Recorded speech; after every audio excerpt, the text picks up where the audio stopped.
we're on mitzvah number 2. We're going to try to get through as many of them as we can. The first one was saying Modani in the morning. The second one is putting a mezuzah up. These are kind of just things you do on a daily basis. The first category is everyday life. Okay, so everyday life, hopefully you're seeing mezuzahs throughout your day as you're going inside your house. Now, the language you used there was to put a mezuzah on every door of your house, right? So that's one thing.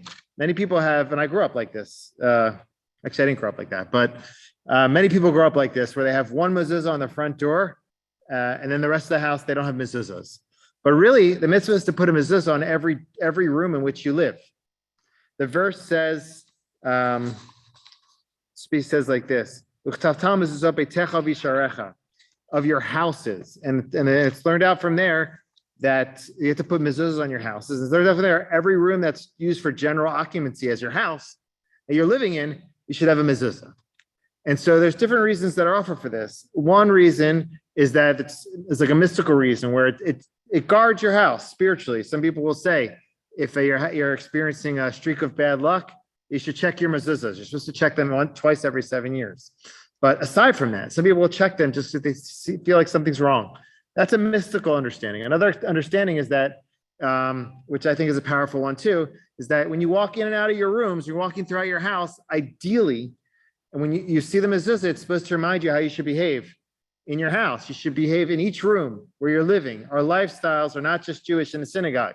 They're Jewish in our homes, and not just Jewish as we enter and exit the front door, and then we go to the bedroom and we just act, irreligiously. In every room that you live, just have a mezuzah. So you remember that you're living a Jewish life. So I think that's like the central reason, like that people often think about when they think about mezuzah. So I guess today I'll offer a few laws connected to it, and then tomorrow I'll offer a few more, tomorrow. Okay, so one thing two things to remember. When you have to be careful to get a real scroll. Okay, so it's happened. A relative of mine, close relative of mine, brought me a mezuzah, expensive mezuzah apparently. It was an expensive mezuzah case. It came with the scroll, and I invited some people. We're about to put it up, and I opened it up, and I opened up the scroll. I was like, this is kind of like really different type of material than I'm used to. It was like printer paper. Okay, it has to be written on a real scroll by a certified scribe. A lot of places will sell, like gift shops will sell not real scrolls. So if you want to get your scrolls checked, you can show them to one of the rabbis. Like I can check, or Rabbi Wecker can check. I can tell you in general if I think it's kosher. But that's one thing to think about. Another one is most people spend a lot of money on the case, like to get a beautiful case for the mezuzah. What's really important about the mitzvah is to have a beautiful scroll. Nowhere in the Torah does it say get a nice case. The case is just to protect your mezuzah. So the mitzvah is to have a scroll on your door. So that's really important to remember too. I'll mention a few more halachas, and then we'll go. We'll continue next time. So what we talked about, it has to be a livable area. So this includes rooms like we mentioned, but also excludes. It includes rooms in which you're living, but it excludes certain areas, other areas that are inhabitable. One is an unclean place, right? So a place where it's unclean, you're usually not living there. So I remember when yeshiva, I used to live in this really small room with 3 other yeshiva boys, bunk beds, and the room was like this really small room, and it once was a bathroom. It got transformed to a bedroom. Went through some tough times in yeshiva, but that was a real room because it was transformed from a bathroom to a room. But bathrooms do not require mezuzahs because they're considered unclean places. Okay, what could be another unclean place in your house? I don't know. Maybe some people's houses are more unclean than others, but maybe like a garbage room. If you have like an area for garbage, there's debate around a laundry room. Laundry rooms today are pretty clean. So people, I have one on my laundry room, because there's a discussion on that. But an unclean room. Another one is if it's like a small room, like a closet, it's less than 7 by 7 feet. It's not considered a room. You don't live there. Okay, so those are a few halachas connected to mezuzah. Next time, I'll just tell you two more things. Cars are small, right? So cars are small, and also you don't live in them. Okay, you have to live in this. Some people do live in their cars, but if you're not, and it's a small space, you don't have to have a mezuzah. RVs, there's great discussion around that because it's big and people live in them. So a lot of people put mezuzahs on their RVs. Okay, so it's where you live has to be spacious, has to be clean, and you have to live there for a significant amount of time for it to be considered a proper room to put a mezuzah. So that includes a lot of areas, but also excludes certain areas as well. So how do you put up the mezuzah? You're supposed to put it up on your right side as you walk in. And the mezuzah should be, it's debate actually. I know you've probably seen straight mezuzahs, right? You've seen horizontal mezuzahs. You've seen diagonal. Ever seen horizontal? No? Well, just so you know that there was an opinion in the Rishonim that said it should be horizontal. That would be Rabbeinu Tam.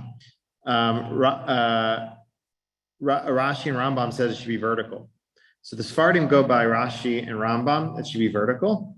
The Ashkenazim, they do a compromise. They say we're not poskening like Rabbeinu Tam, we're going to do it in diagonal format so we can accommodate Rabbeinu Tam as well. So it's not straight, it's not horizontal, but it's diagonal. And then I saw in this halachic work, Malamdi says even better to put a little bit further up to the height to like Rashi and Rambam's view than further down if you can. It's on your right side and it'll be kind of being pointed down towards your entrance into the room. I don't have time to go into some intricate laws of like, let's say you have multiple entrances to a room, which door do you put it on?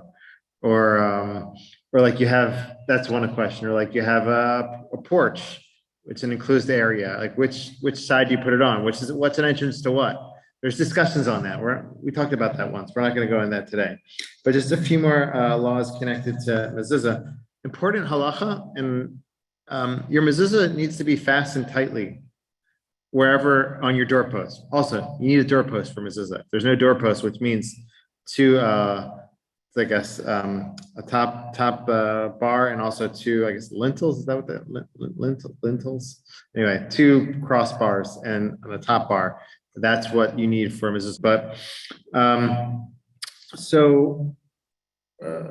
we're saying, so it needs to be fastened very strongly.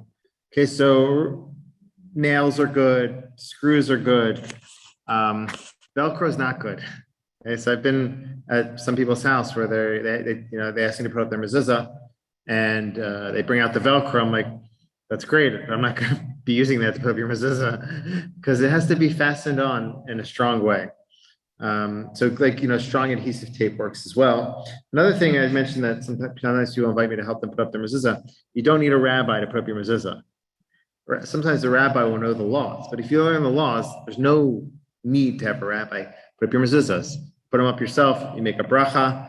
You just learn some of the laws. We're kind of going over today.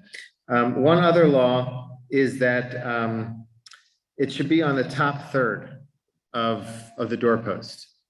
Okay, so you can measure it and see where the top third is, and then it should be at the beginning of the top third. And if you don't have a measuring tape and you're doubtful, and someone invites you to put up the mezuzah, what do you do? So if you're doubtful, you put a little bit higher than 1/3, not lower. Always be on the top 1/3. So being up a little bit higher is permitted as well. And I saw one thought on this, and with this I'll conclude. So we talked about the two approaches to why we put a mezuzah. One approach is that it's kind of like has a mystical impact on your house and on your life.